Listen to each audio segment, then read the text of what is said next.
In the summer of 2023, Albanian drug lord Selamet Mehmetaj was given a sentence of 4.5 years in prison after it emerged that he was running cannabis factories staffed with illegal immigrants and trafficking copious amounts of the drug across the UK. Mehmetaj, who was nicknamed Devil, was brazen about his operation, advertising his cannabis factories and the strains available to potential buyers on an Instagram page titled Albanian Blood. In 2021, reporters from the Daily Mail posed as customers looking to buy wholesale quantities of cannabis and met with Mehmetaj in Palmer's Green, North London. They secretly recorded him as he boasted about his luxury cars and how he'd been able to avoid detection from the police because cops raiding his home had failed to find a stash of ammunition and drugs. Mehmetaj also described how he'd tortured a client who'd failed to pay him, claiming that he'd bound him in a basement, beat him regularly, and then chopped off 2 of his fingers. He then told the undercover reporters,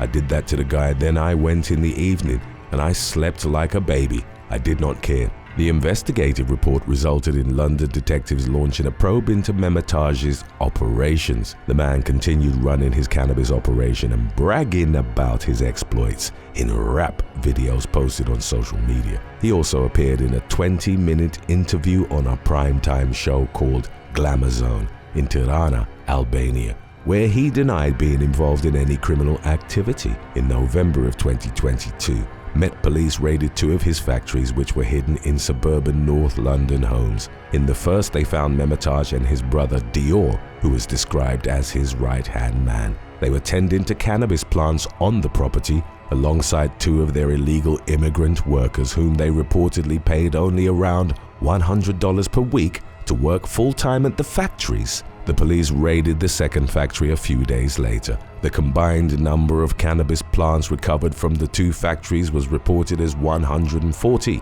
from which the authorities calculated a single harvest would have netted Mehmetaj over $200,000. Number 6. Alan Moradian. Leading up to 2022, Australian drug kingpin Alan Moradian had lived a life of opulence, sustained through millions earned through trafficking. Moradian, who had ties to the notorious Comanchero bikie gang, had a mouthful of gold teeth and wore a Rolex Sky Dweller worth over $80,000. He spent millions to turn a mansion in Sydney's northwest into a suburban palace, complete with antiques, Versace furnishings and expensive artwork, including having his ceiling painted in the style of the Sistine Chapel. Moradian's longtime partner Natasha once tried to curtail her husband's flaunting of his wealth and position. In a 2007 email which later became part of evidence presented in court, the woman wrote, "Why do you just sit there and show off? I am the man, I am the man," before pointing to fictional mobster Tony Soprano to say that he'd never boast about his gains, nor tell everyone that he was the boss. Natasha's email continued, "You, on the other hand, want the attention. You get a big head. You love it. People like that won't survive." Her words would prove prophetic. Moradian was arrested and sentenced to 16 years in prison in 2011 for his role in the Gold Gun Syndicate, thus named after a pistol seized from a criminal within the organization. The law enforcement operation, which also targeted a number of Meridian's syndicate associates, amounted to one of the largest ever busts of a cocaine and money laundering racket in the history of New South Wales. Moradian himself was accused of importing nearly 90 pounds of cocaine in horse-stamped packages from Chicago via Los Angeles. He was paroled in 2017 and in 2022 learned from law enforcement that he was in imminent danger and that there was a hit out for him. It reportedly stemmed from a debt he owed to his associates, which amounted to about $500,000. Moradian took the threat seriously as he moved out from his luxury Sydney property and for months moved through at least 4 different residences, changed multiple vehicles and constantly switched up his routine. At around 8:30 a.m. on June the 27th of 2023, 2 assassins tracked Moradian down to a Bondi Junction apartment block in Sydney's east, where he'd been hiding out. They ambushed him as he sat in a rented vehicle in the underground parking lot and prepared to go to the gym. The gunman fired at least 7 bullets into Moradian's head and body, killing him on the spot. He was reportedly executed on Natasha's birthday. Number 5. Thomas and Colleen Campbell. In the summer of 2018, Manchester couple Thomas and Colleen Campbell were arrested for money laundering. Thomas was described as a drug baron at the head of a family-run cocaine operation that involved, among others, his brother, Lee Campbell, his cousin, Stephen Campbell, and Colleen's brother, Brian Bowden. Lee and Stephen were eventually convicted of intent to supply cocaine, while Brian pleaded guilty to conspiracy to supply. Thomas and Colleen used their cocaine-funded fortune towards building a 2-story extension to her home, adding an extra bedroom, a gym area in the garden, and a personal bar. They also bought high-powered cars and went on luxury holidays to Cancun, Egypt, Gran Canaria, and Mallorca. While Thomas headed the cocaine operation, Colleen claimed tax credits and child benefits while working part-time for budget store Matalan. In 2019, the couple pleaded guilty to money laundering, with Colleen receiving a suspended sentence of 16 months,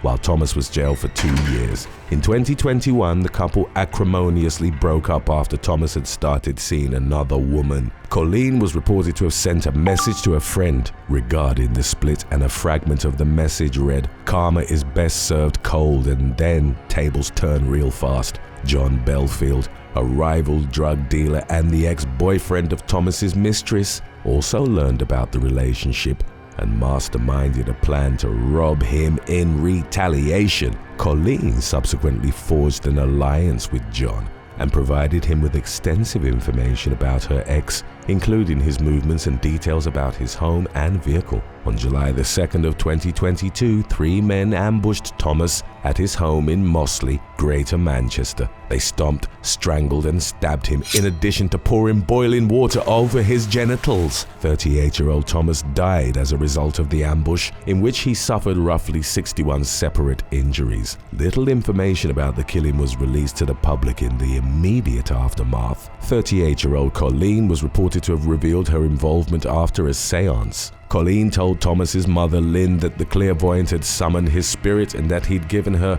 intimate details about the killing. Lynn became suspicious and reported the conversation to the police, who determined that the information relayed to her couldn't have been known by anyone except Thomas's killers. Detectives followed up on the lead, eventually uncovering that Colleen had been communicating with Thomas's killers prior to his death. She was acquitted of murder but convicted of manslaughter and was sentenced to 13 years in prison. 29-year-old Reese Stephen, one of the attackers, was convicted of murder and given a minimum of 37 years, while another man, Stephen Cleworth, was found guilty of manslaughter and sentenced to a minimum of 12 years. John Belfield, the alleged mastermind, was wanted on suspicion of murder by UK police, and as of the latest updates on the matter, he'd been arrested in Suriname, South America, for drug possession. It remained unclear if he'd have to serve a sentence there before he could be extradited to the UK.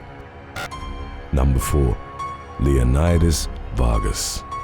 By the late 2000s, Colombian cartel boss Leonidas Vargas had gained a reputation as one of the country's most prolific drug traffickers. He was known as the King of Caquetá, a region in the south of the country. He ran a multi-million-dollar operation through a network of cocaine processing laboratories set deep in the jungles of Caquetá. Throughout the 1980s and 1990s, he worked closely with the Medellin cartel, which was then headed by notorious drug lord Pablo Escobar. Vargas was believed to have organized his own group of assassins and was suspected to have ordered an assassination attempt on presidential candidate Horacio Serpa. In 1995, Vargas was arrested in Colombia and jailed for 25 years on murder and illegal firearm charges, and another 19 years on drug trafficking charges. A few years after being sentenced, Vargas narrowly survived an assassination attempt when a bomb was let off in his cell. He was released in 2002.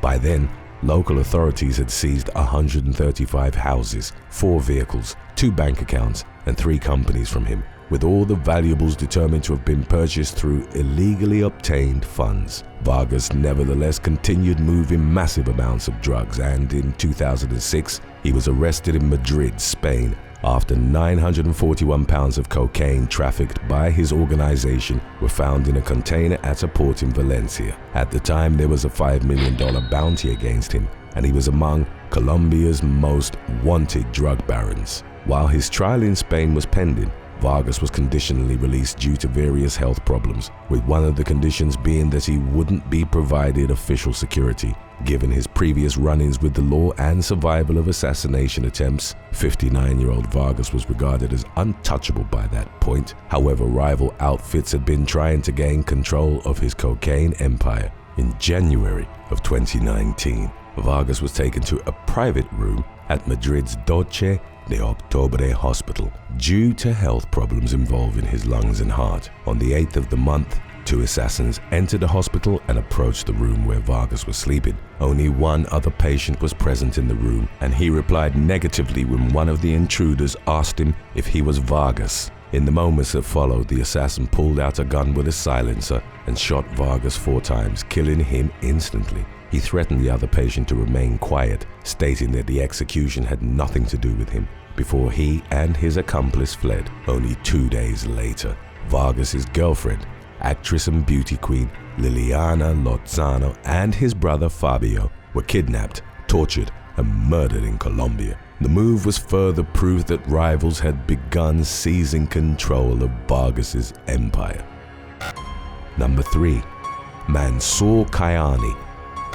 In early December of 2021, UK drug dealer Manur Kayan was sentenced to 15 years and 6 months in prison for his role in a massive heroin and cocaine trafficking operation. In the spring of 2020, Bedfordshire police launched Operation Costello, which was described as the department's largest crackdown to date.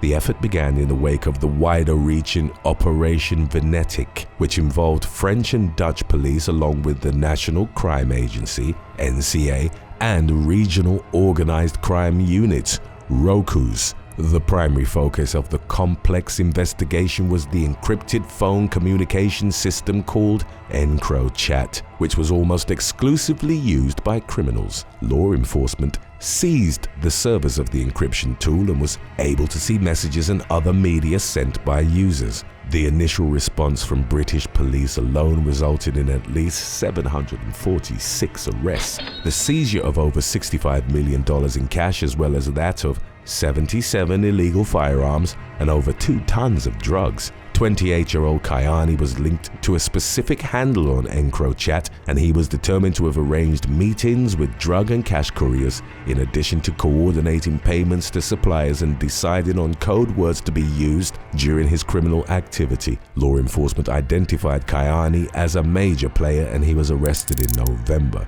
of 2020. Videos presented by the prosecution at Luton Crown Court would show the man being driven around in a Ferrari, as well as his antics in a London nightclub during which he and members of his entourage were pouring champagne over their luxury watches. Detective Inspector Tom Steen told the media during the legal proceedings into Kayan's case that his money came exclusively from illegal activities. Steen added, "I am sure many others will feel sick watching him parade his wealth and share my satisfaction that he is now facing a lengthy prison sentence." After a 3-day trial, Kayan was found guilty of conspiracy to supply. Number 2. Adnan Khan. In December of 2016, Amy Schreeder of Huncote, Leicestershire, England, was captured with over 3 pounds of high-purity cocaine, crack cocaine, cut-in agents, and over $56,000 in cash. Schreeder was the girlfriend and partner in crime of prolific area drug dealer Adnan Khan, who was at the time in his early 30s. Law enforcement linked him to the seizure and later in the day caught up with him as well. Khan led the police on a chase during which speeds of over 100 miles per hour were reached in the Fosse Park and Narborough Road area of Leicester. Before coming to a stop, Khan caused the family car to spin off the road, but the occupants weren't reported to have been seriously injured. He was arrested at the end of the pursuit, and the police also found cannabis in his possession. In spite of the evidence that Khan was involved in drug trafficking, He was bailed out the day after his arrest. He subsequently failed to appear in court and fled to Pakistan in January of 2017. He would spend roughly 15 months on the run. During that time, he posted messages to his social media boasting about his luxurious lifestyle while posing with a variety of expensive cars, designer accessories, and firearms. In one photo, which showed Khan brandishing a firearm, he claimed that he was able to live it up in a third world country because he was a gangster and well-connected. The wanted man claimed he was untouchable and wrote in one post, "They say my whole team is under investigation, but you know what I say, the wise man always gets away." In 2018, Khan discreetly returned to the UK and resumed his criminal activity, but was eventually located by law enforcement. Officers apprehended him at a flat in Siston, Leicestershire, where he was found with a high-purity stash of 372 grams of heroin and 185 grams of cocaine that were hidden under a water tank. He was also found with several $1,000s in cash and the packaging from nearly 7 pounds of Class A drugs, which reflected the volume of his operation. He pleaded guilty to a plethora of charges that included conspiracy to supply cocaine and heroin, aggravated vehicle taking and driving dangerously, and failing to stop for police for the events of December 2016. For April of 2018, he pleaded guilty to possession of heroin and cocaine with intent to supply. He was given a 12-year sentence. Updates from late October of 2022 indicated that Khan, who'd served roughly 3 years of his sentence, had absconded from HMP Sudbury in Derbyshire. The details of his escape were not released to the public, and as of the latest information made available to the media, the police were still looking for him. If you have not yet seen our awesome release on When Female Crime Bosses Go Wrong, then stay tuned after to watch that one too. Number 1. Matteo Messina Denaro. By the time of his capture in January of 2023, Matteo Messina Denaro had become known as the last godfather of the Sicilian Mafia, also known as Cosa Nostra, and had amassed billions of dollars as a result of his vastly encompassing criminal enterprises. Denaro, who once publicly bragged, "I fill this cemetery all by myself," was born in the province of Trapani, Sicily, and he reportedly learned to use a gun in his early teens. He made a name for himself by murdering rival mafioso Vincenzo Milazzo and fatally strangling the man's pregnant girlfriend. Denaro eventually came to control all the mafia activities in the Trapani province. He made a fortune through extortion rackets, skimming off the public construction contracts handled by his companies, and through international drug trafficking. He also operated legitimate businesses by having stakes in a supermarket chain and owning vast olive groves. Denaro was a prominent figure in a bloody war waged by the Cosa Nostra against the Italian state and the authorities, who would see them brought to justice in the early 1990s. One of the most significant moments in the conflict consisted of 2 bomb attacks that killed famous anti-mafia magistrates Giovanni Falcone and Paolo Borsellino in 1992. More bombings followed in 1993 in Florence, Milan, and Rome, resulting in at least 10 people losing their lives, countless others being injured, as well as damage to cultural landmarks. In the aftermath of the 1993 bombings, Denaro went into hiding. As the years passed, Denaro continued amassing power and came to be considered as an heir to the reign of Bernardo Provenzano, who was at the time the de facto boss of all bosses within the Cosa Nostra.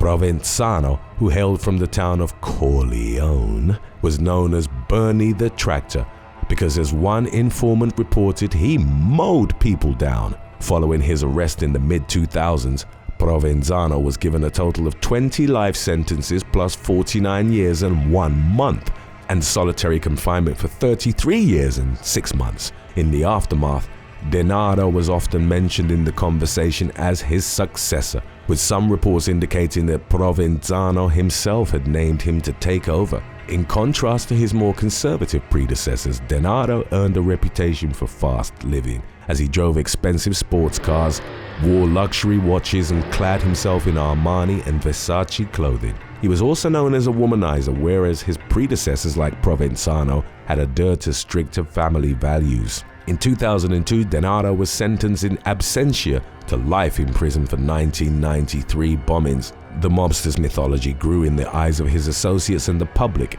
as he successfully remained on the run for 3 decades, a period during which he maintained his lavish living, even as the state was gradually seizing his fortune. From November of 2008 to September of 2010, the authorities successfully took control of a combined $3 billion in assets from Sicilian supermarket mogul Giuseppe Grigoli, construction magnate Rosario Castillo, and businessman Vito Nicastri, all of whom had proven business ties to Denaro.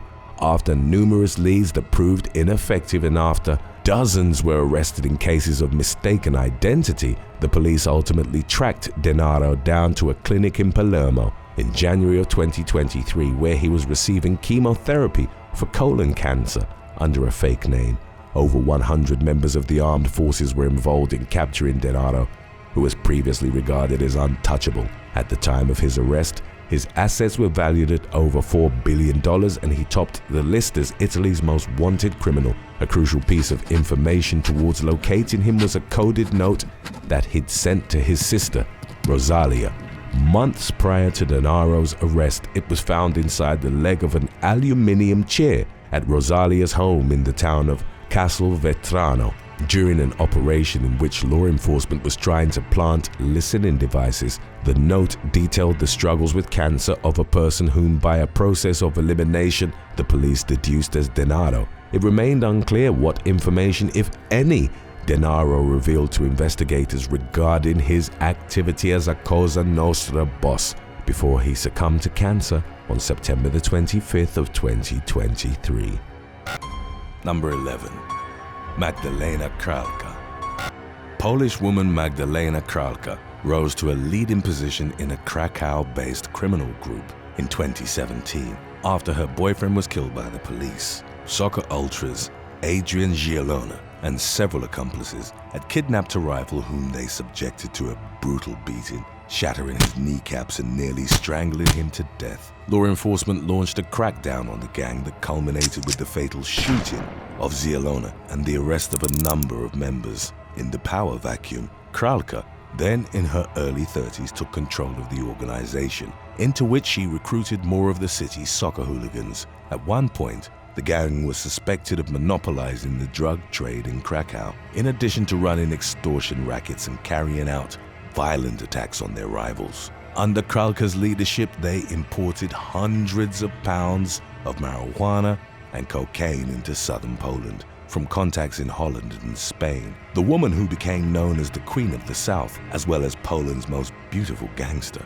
avoided capture during a police raid in 2018. On November the 24th, local law enforcement issued a warrant for her arrest, and she was subsequently red noticed by Interpol, joining the list of its most wanted criminals. The authorities believed that she could be hiding in Spain, Thailand, or Ukraine, but ultimately tracked her down to Budapest, Hungary. After months of investigative efforts, the police moved in to arrest Krala in February of 2019, but she was able to flee Hungary. Following a 20-hour international operation, she was caught while trying to cross the border into Slovakia. She was reportedly found in the trunk as a driver was transporting her into the country. Krala applied for asylum, arguing that she wouldn't get a fair trial in Poland, but was denied. She was surrendered to the custody of a specialized unit from Poland's Central Police Investigation Bureau that was nicknamed the Shadow Hunters. Working in conjunction with international agencies, they'd been trying to track her down since she'd fled her homeland. Krala's charges included leading a criminal group,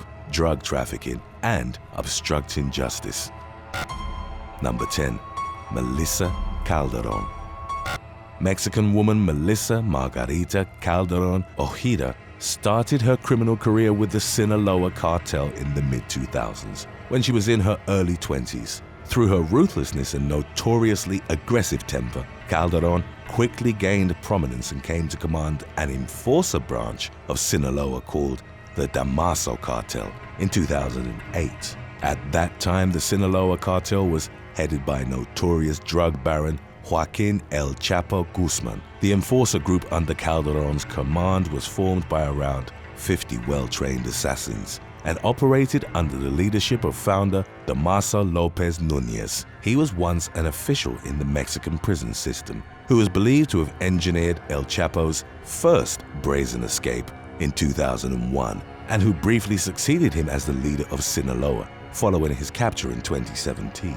About a decade prior, Calderon, who was nicknamed La China, had risen through the ranks and developed a feared persona, which was only enhanced by the fact that she'd often posed for photos while holding firearms. She imposed her authority over territories in the state of Baja California Sur, which included the capital La Paz and the popular tourist resort of Cabo San Lucas. Her organization not only provided protection to leading cartel figures, but also ensured the territory was protected as it acted as a conduit for the drug trade into the US. In June of 2015, Calderon was asked to step down as commander of her enforcer group in favor of Abel El Grande Quintero, another cartel hitman who'd recently been released from prison. Calderon took offense to the replacement, particularly since Quintero was believed to have fatally strangled her boyfriend, Eric Davalos von Borstel. The latter had introduced Calderon to the cartel life, and she had his name tattooed on her forearm.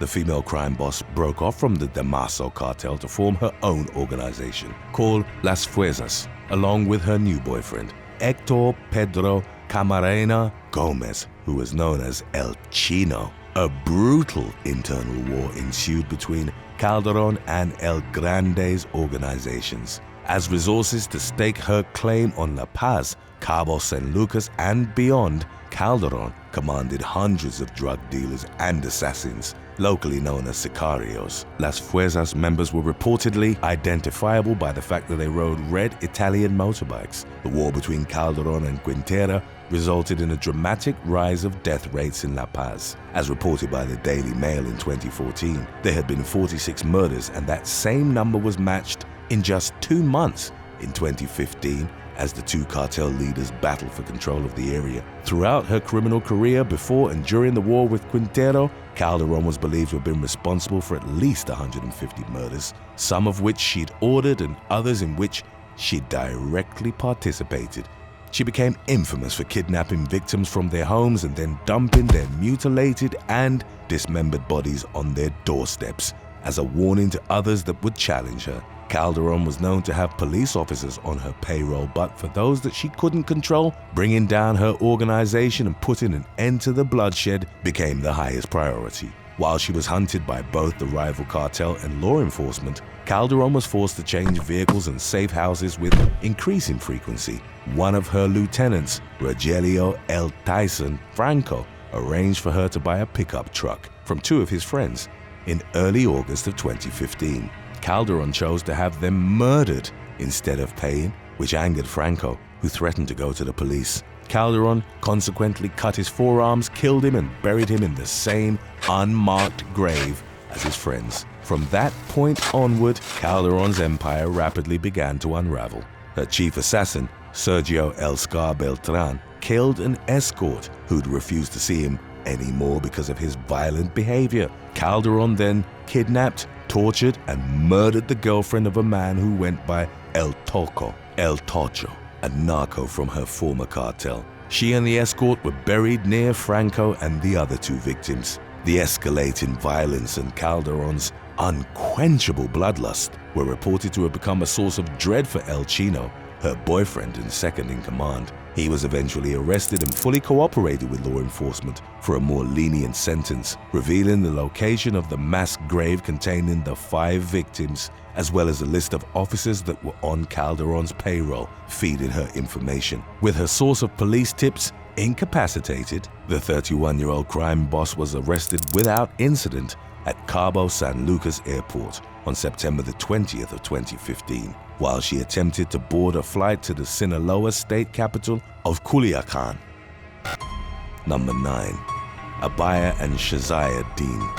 2 sisters and over a dozen of their associates were arrested by police in 2019 as part of an extensive investigation that sought to end a multi-million-dollar drug trafficking operation. Abaya and Shazah Dean ran a business called the Beauty Booth in Bury, Greater Manchester, which they used as a front for money laundering and drug distribution. The sisters, both in their 40s, joined a total of 20 people that were arrested and ultimately sentenced for the various roles they'd played in the lucrative illegal operation, which ran from December of 2018 to July of 2019. Using their beauty shop to maintain the facade of normalcy, the Dins and their affiliates headed a criminal group that had collaborated with Doncaster-based drug dealer Peter Rafter, aged 57. Shazah's relationship with the latter facilitated the flow of vast quantities of cannabis, cocaine, heroin, and amphetamine through Manchester and into South Yorkshire. Rafter was arrested earlier in 2019 after he was stopped in his Mercedes van and found to be in possession of a firearm, drugs and cash. His 31-year-old daughter, Natalie, took control of the family business in the aftermath and joined forces with Shazah around the time that the matriarch had promoted her 21-year-old son, Hassan, into a leadership position within the gang. By then, however, British law enforcement had initiated Operation Heart and was steadily collecting the evidence required to take them down. Surveillance photos would show Shazah and Natalie conducting a cash drop in the parking lot of Doncaster Prison after the latter had visited her father. Shazah was even pictured holding Natalie's young child in her arms during the handoff. Hassan was also seen passing a large bag, later found to contain over $200,000, to an accomplice in Bury. The Dean sisters' group and the criminal infrastructure that Peter Rafter had built featured their own networks of drug couriers, which law enforcement monitored and gradually arrested in a series of raids. One Manchester dealer was caught with heroin worth nearly $4 million in his van. A safe house used by Shazah and Abaya was found to hold a large amount of cash, along with cannabis, scales, and a vacuum packing machine. Another raid recovered heroin, scales, and a hydraulic press from a garage in Ashton Old Road, Manchester. The homes of Shazah and Abaya were also searched, with officers seizing a number of luxury items including a Mercedes, Rolex watches, and a diamond ring estimated at $75,000. Shazah pleaded guilty to a multitude of drug conspiracy charges, as well as conspiracy to convert and transfer criminal property. She was sentenced to 15 years, while Abaya, who admitted similar charges, was given an 18-year sentence. Hassan and Natalie were also handed hefty sentences, bringing the total number of prison years given to all the members of the conspiracy to 140. Number 8. Raphaela Delio.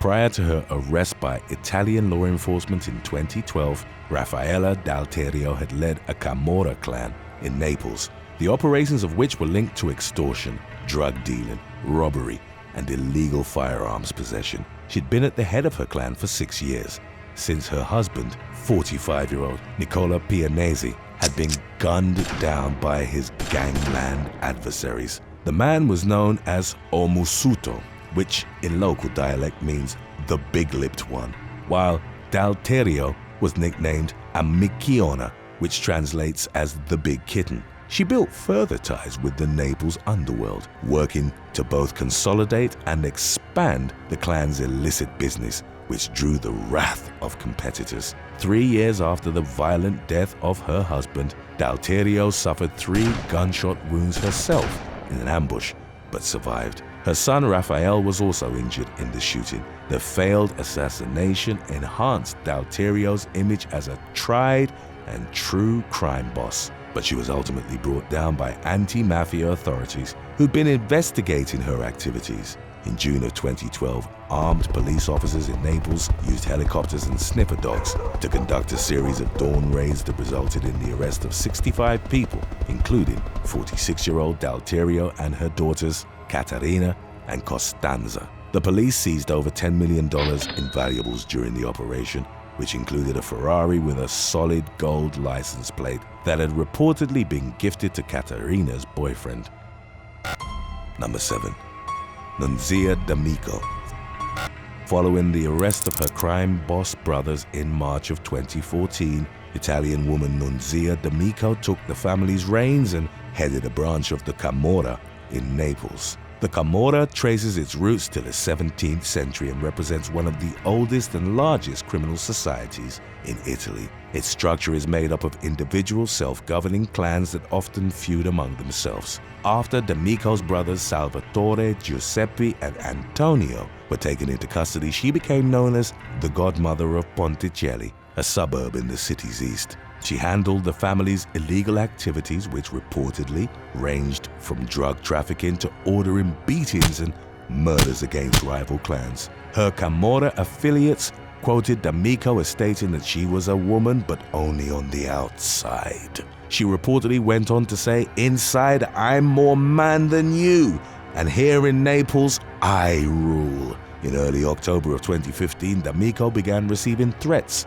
from a clan with which she'd been feuding, but in typical Camorra fashion, didn't report them to the authorities. Sources claimed that she'd felt untouchable due to her position and a code of honor within the organization that traditionally condemned violence against women. On October the 10th of 2015, D'Amico was pushing a pram near her home on Via Flauto Magico. A gunman with a hood pulled over his head, ambushed the 37-year-old crime boss in broad daylight and shot her 4 times, twice in the abdomen and twice in the neck. D'Amico's blood splattered the pram in which her baby slept, but the child was unharmed. She succumbed to her gunshot wounds, with the hit subsequently attributed to Antonio Di Martino, an affiliate of the rival D'Amico clan.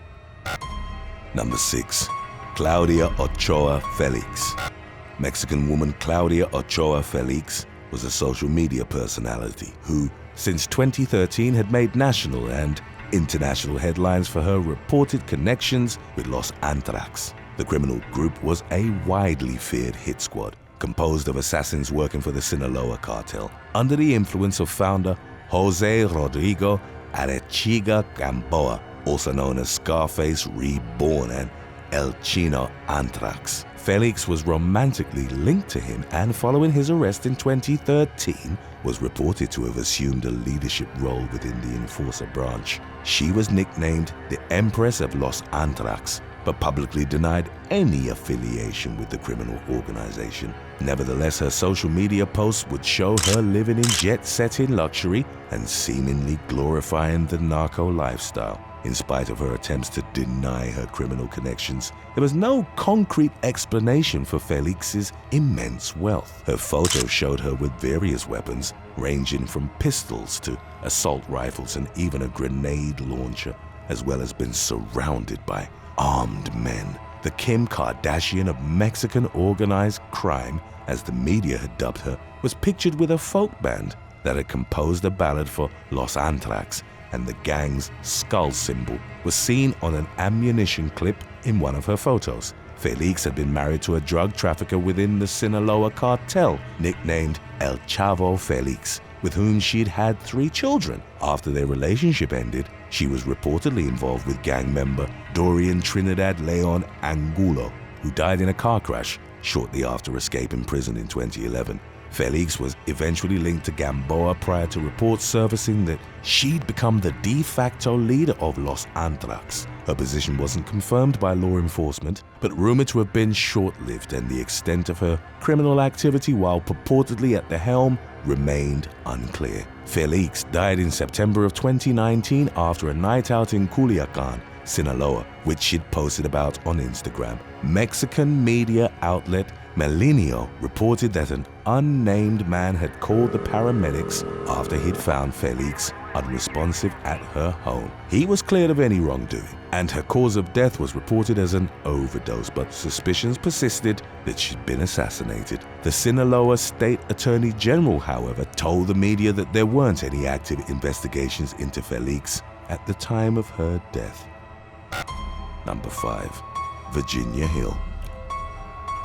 When she was in her late teens, Virginia Hill left her home in Marietta, Georgia, and headed to Chicago, Illinois. At the time in 1933, the city was under the control of the Chicago Outfit, the largest and most powerful organization in the Midwest. It had been led by notorious gangster Al Capone up until his arrest and conviction for tax evasion in 1931. Hill worked as an escort and gradually built connections within the Chicago outfit, particularly through wealthy bookmaker and gambler Joseph Epstein, who would also become her financial advisor. Contemporaries described Hill as having an excellent memory, as well as the cunning and diplomacy to manage gangland figures. She wasn't regarded as a boss, but her involvement with the criminal organization was crucial in an intelligence sense, as she acted as a courier, facilitating the movement of goods and communication between members. Through her looks, skill at building liaisons, and talents for laundering money, she eventually rose higher than any woman in the national underworld at the time, as reported by law enforcement. Hill enjoyed independent power and became a central clearinghouse within organized crime. She eventually got involved with Charles Fischetti, Capone's cousin and bodyguard. He sent her to New York to spy on Joe Adonis, a captain within the Luciano crime family, and find out if he was paying his duties to the Chicago outfit. To the rest of the world, Hill posed as a socialite from the South, whose husbands had left her considerable wealth following their deaths or as a result of divorce. She became Adonis's lover and teamed up with him in gambling rackets and money laundering. Through Adonis, she met the family's top earner, Benjamin Bugsy Siegel, in 1937. They reportedly slept together on the same night they'd met and, a few years later, resumed their whirlwind romance in Los Angeles, California. At the time, Hill had built connections within the LA Mafia and infiltrated the Hollywood elite. She was romantically linked to film stars like Victor Mature and Errol Flynn. Her relationship with Siegel, whom she described as her true love, lasted into the 1940s. For Hill, the volatile love affair would be marked by a life of luxury, but also instances of abuse from the often violent and ill-tempered Siegel. The romance nevertheless captured the country's imagination, and they were later portrayed by Warren Beatty and Annette Bening in the 1991 film Bugsy. Siegel's Las Vegas casino, the Flamingo, gradually faltered, and he refused to pay back other underworld figures who'd invested in the project. On June the 10th of 1947, he was assassinated at Hill's home. There was wide speculation that Hill had been involved, as days earlier, she'd taken an unscheduled flight to Paris, France. In the years that followed, she continued moving money and goods for the Luciano family throughout the US and European capitals, frequently depositing money into Swiss bank accounts. In 1951, she appeared before a committee put together by Tennessee Senator Estes Kifova with the purpose of investigating organized crime. By then, she'd married a skiing instructor, had a son, and was living in Washington. Hill's entrance at the hearing was described by one reporter as pure Hollywood pandemonium and something like a movie premiere. She denied having any knowledge of organized crime, even though Time magazine had recently described her as the queen of the gangsters' moles. Spectators reportedly gave her a standing ovation when Kifova dismissed her. Hill was eventually indicted for income tax evasion in 1954, and she moved to Europe to live with her son. In 1966, at the age of 49, she took her own life by overdosing on sleeping pills in Koppel, Austria. Number 4. Chang Tri Ping. Between 1984 and 2000, Chinese woman Chang Tri Ping, also known as Sister Ping, ran a massive operation that smuggled people from her home country into the US. Ping was born in 1949 in a poor farming village in the country's north, and she was just an infant when the People's Republic of China was established. She survived the sinking of a rowboat when she was 12 and traveling between villages to gather firewood. She later credited the incident with teaching her to work hard, as the two people who'd sat idly while the others were rowing ended up the dead, while those holding the oar survived. Ping's father lived in the US illegally for 13 years, working as a dishwasher and sending money back to the family. He was caught by immigration officials in 1977 and deported to China, where he reportedly got involved with people smuggling. Ping, who in the meantime had gotten married, found her own way to the US in 1981 after successfully applying to become a nanny in New York City. She settled in Chinatown, Manhattan, with her husband and children, and opened up a variety store. Not long afterwards, Ping became a one-woman smuggling operation as she facilitated the illegal immigration of several of her fellow villagers into the US. She used forged IDs and flew them in on commercial airlines, charging tens of thousands of dollars for her services. She was arrested for human smuggling in the late 1980s, but provided the FBI with valuable information on Chinatown's underworld, which resulted in a plea deal that only saw her serve a few months. Her business grew after her release, particularly in the context of the Tiananmen Square protests, when the US allowed Chinese students already present in the country to stay. The decision also enabled those seeking to enter the country illegally the opportunity to do so by using false paperwork. Ping's smuggling operation grew to such an extent that she began using boats to deliver her human cargo. Once they reached the US, she held them hostage until their smuggling fees, ranging from $25,000 to $45,000, were paid in full. Ping elicited the services of armed thugs from Chinatown's violent gangs who transported and guarded her human cargo in the US. Dozens of people were sometimes smuggled at a time and kept below deck in cargo ships for months with little food or water. One of Ping's smaller vessels sank off the coast of Guatemala, killing 14 people. Ping became known as the underworld's most prolific snakehead, a term attributed to individuals involved in Chinese human smuggling operations. Throughout her criminal career, she was believed to have amassed an estimated $40 million from the illegal transportation of up to 3,000 Chinese people into the US. She was indicted in 1994 in Manhattan Federal Court, but was able to flee to China. She remained there until the spring of 2000, as China didn't have an extradition treaty with the US and kept conducting her illegal business. Prior to leaving for the US and earning notoriety as a snakehead, Ping and her family had lived in Hong Kong in the 1970s. She was at the time a successful businesswoman and ran a factory in the neighboring city of Shenzhen. Her past provided investigators with valuable insight into her movements. On April the 17th of 2000, Interpol found the name of Ping's son on a passenger list for flights from Hong Kong to New York.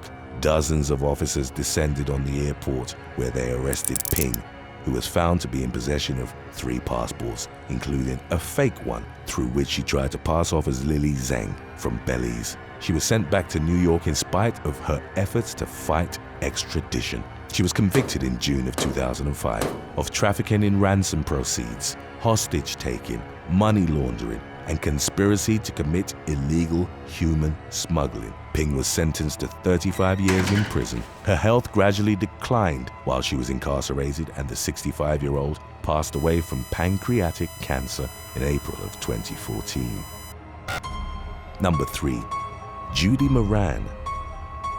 As the matriarch of the Moran crime family based in Melbourne, Australia, Judy Moran became its boss after the successive violent deaths of her sons and husband. She and her family were notable for their involvement in the Melbourne gangland killings lasting from 1998 to 2010, a period during which violence between feuding factions resulted in the death of at least 36 underworld figures. Judy married Leslie John Johnny Cole in 1963, and they had a son, Mark. Judy and Cole got divorced before the latter was gunned down in Sydney years later during a drug dispute. Judy met Louis Moran in 1966, and in spite of never marrying him, took his last name, as did Mark. Judy then gave birth to Louis's son, Jason. The Morans went into the drug trade, specializing in the manufacture and wholesale distribution of amphetamine-based powders and ecstasy pills. The illegal activity, which involved them forging an alliance with the mostly Italian Carlton crew, would eventually wreak chaos on the family. Tensions had been brewing since the early 1990s, when Melbourne was dubbed the amphetamine capital of Australia. On October the 13th of 1999, Jason and Mark Moran met with Carl Williams, who turned 29 on that day, in the suburb of Gladstone Park. A conflict erupted sparked by disagreements relating to their amphetamine dealings. The brothers shot Williams in the stomach, but he survived and vowed to exterminate the family. The pre-existing power struggle in Melbourne reached a new level of violence, with the key figures consisting of Williams, the Morans, and their respective allies. Mark was shot dead outside his luxury home in Aberfeldy in June of 2000. Williams had contracted assassin Victor Brincat, nicknamed The Runner, who fatally shot Jason and an associate in a suburban hotel parking lot in June of 2003. Lewis was then gunned down in a Brunswick club in 2004, with Williams subsequently admitting to orchestrating his and Jason's murders following his arrest. In the aftermath, Judy was reported to have assumed control of the family, even though she publicly feigned ignorance about the amphetamine trade, which had built and continued to fund her lavish lifestyle. She became somewhat of a media darling, cultivating the persona of a victim of circumstance and a woman more preoccupied with luxury than crime. Her matriarchal reign was reportedly challenged and openly disliked by Lewis's brother, Desmond "Tuppence" Moran. Additionally, he and Judy feuded over the fortune that Lewis had purportedly left behind in the wake of his assassination. Judy's strongest remaining allies were 45-year-old Suzanne Kane, who was late Jason's sister-in-law, and her partner, 43-year-old Jeffrey Armour. In early 2009, the couple's trucking operation in Western Australia had failed, and they were in severe debt. When Armour traveled to Melbourne, he stayed with Judy, who contracted him for Desmond's assassination. Desmond survived an attempt on his life in March 2009 when a bullet passed through his window and lodged in the steering wheel. DNA lifted from a disguise dumped nearby was later found to be a match for Armour. On June the 15th, two masked gunmen approached 61-year-old Desmond as he drank a coffee in an Ascot Vale cafe, and one of them shot him multiple times, killing him. Judy arrived at the scene within 15 minutes and desperately cried out Desmond's name. The following day, she was arrested along with Armour, Kane, and a man by the name Michael Farrugia, who would become the prosecution's star witness. He claimed that Judy had driven him and Armour to the cafe, where the latter had carried out the hit. The police found that Judy had concealed the getaway car in her garage before abandoning it in bushes on a Brunswick street. The authorities obtained a search warrant for her home, where they discovered a safe containing 3 handguns, 2 stolen Victorian license plates, as well as a wig and clothing which matched witness descriptions of what the gunman had been wearing. On the night that followed her arrest on June the 16th, Judy's home in Ascot Vale was set ablaze in what was reported as an arson attack. Her life as a criminal mastermind and self-declared homemaker had effectively ended on all fronts. Armour pleaded guilty to murder and on August the 10th of 2011 was sentenced to 26 years in prison with a minimum of 21 years served. A jury found Judy guilty of murdering Desmond, and she was given the same sentence as Armour, while Kane was handed a suspended 2-year sentence. Number 2. Esmeralda Aravel Flores Aosta. In July of 2016, a Salvadorian woman only identified as Monica met Esmeralda Aravel Flores Aosta through a mutual friend. Aosta, a former hairdresser in her late 30s, initially offered Monica live-in domestic work, but the underlying motive for her recruitment would soon be revealed. Under the guise of delivering food to a neighbor, Aosta led the woman to a house where she was ambushed by Wilber Javier Caceres Benitez, also known as El Guay. His face and body were covered in tattoos, indicating that he belonged to Mara Salvatrucha, commonly known as MS-13, an international crime organization infamous for its use of extreme violence. Benitez, who at the time was in an intimate relationship with Aosta, put a gun to Monica's head and told her that she'd have to do whatever they asked or else her family would be killed. The wider scheme gradually emerged. Aosta, aided by her sisters and other accomplices, ran a gang that would come to be known as the Black Widows. They'd masterminded a human trafficking ring which recruited young women and forced them into marriage. The men they targeted were instructed to sign life insurances before the union, while being led to believe that their brides had the necessary documents for them to begin a new life in the US. Shortly thereafter, They were murdered by Aosta's MS-13 affiliates, and the gang collected on their life insurance payouts through the widows. While under Aosta's control, Monica married 31-year-old Melvin Ostmaro Reyes Rosa in September of 2016. He was gunned down at a bus stop not far from where the ceremony had taken place a little over a month later. Rosa's phone and wallet had been taken by the MS-13 assassins so that his death would look like a robbery.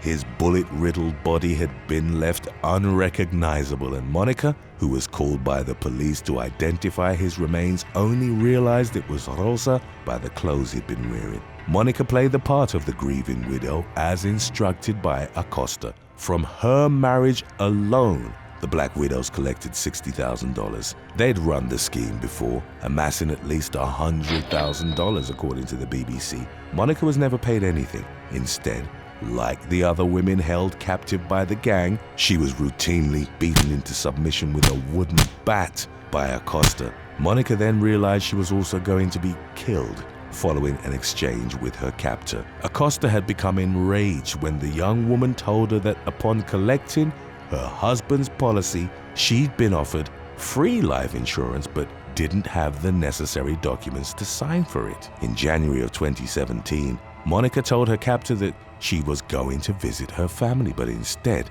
went to the police. She'd gathered considerable evidence beforehand, including marriage documents, Rosa's death certificate, and papers pertaining to insurance payouts, as well as photos documenting the beatings she'd received. Aosta sent Monica a series of threatening messages upon realizing she was gone. Law enforcement was able to protect Monica's family before MS-13 could get to them. Aosta was arrested along with her accomplices in late November of 2017 on charges of aggravated human trafficking, conspiracy to commit aggravated homicide, and aggravated fraud. She was sentenced to 30 years in prison in May of 2019. Her case was unique as it was the first to be prosecuted in connection to forced marriage in El Salvador, and also for her close ties to MS-13, in spite of the organization's traditionally adversarial stance on collaborating with women. Number 1. Gisel de Blanco. Gisel de Blanco was by all accounts the epitome of a female crime boss, rising from humble beginnings to dominate the cocaine trade, often through violence, in areas of her native Colombia and in the US. Blanco was born in Cartagena in 1943 and moved to Medellin when she was 3 years old. As reported by one of her former lovers, Blanco's foray into crime began when she was only 11 years old. She reportedly kidnapped a boy from a wealthy family and fatally shot him when his family didn't pay the ransom. In the years that followed, Blanco became a pickpocket and an escort before eventually meeting her first husband, Carlo Trujillo, with whom she had 3 children. The marriage didn't last, and it was widely suspected that Blanco had him killed at some point in the 1970s.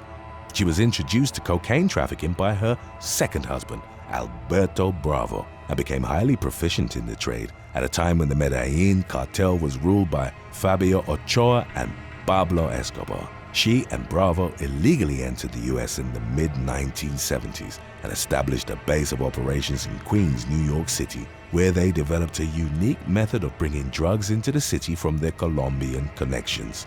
They had young women fly on planes with cocaine hidden in their bras and underwear in special compartments that Blanco had designed. Business was blooming, but in 1975, Blanco and Bravo were targeted by a joint NYPD-DEA sting called Operation Banshee.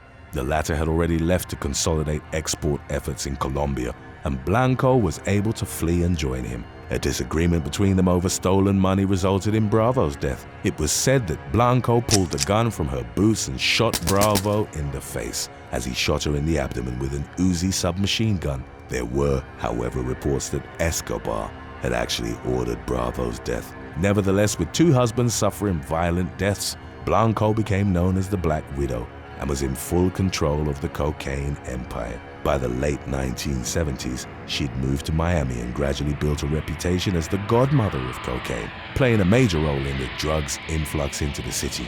She had a 4th son with her 3rd husband, bank robber Dario Sepulveda, and named the boy Michael which was a tribute to the Godfather and a clear indication that she'd fully embraced her reputation. She later had Sepulveda killed after he'd fled to Colombia with Michael, which only added to her infamy. Blanco was a key figure in what would be known as the Miami Drug Wars or the Cocaine Cowboy Wars in the late 1970s and early 1980s, when competing factions such as Cuban dealers and the Medellin cartel battled for control of the lucrative drug trade. Blanco hosted wild parties and lived lavishly, owning a private jet, luxury homes and vehicles, but simultaneously fought for her territory with infamous ruthlessness. In one incident, on July the 11th of 1979, her assassins brazenly gunned down a rival dealer at the Crown Liquor Store in the Dadeland shopping mall, injuring several workers.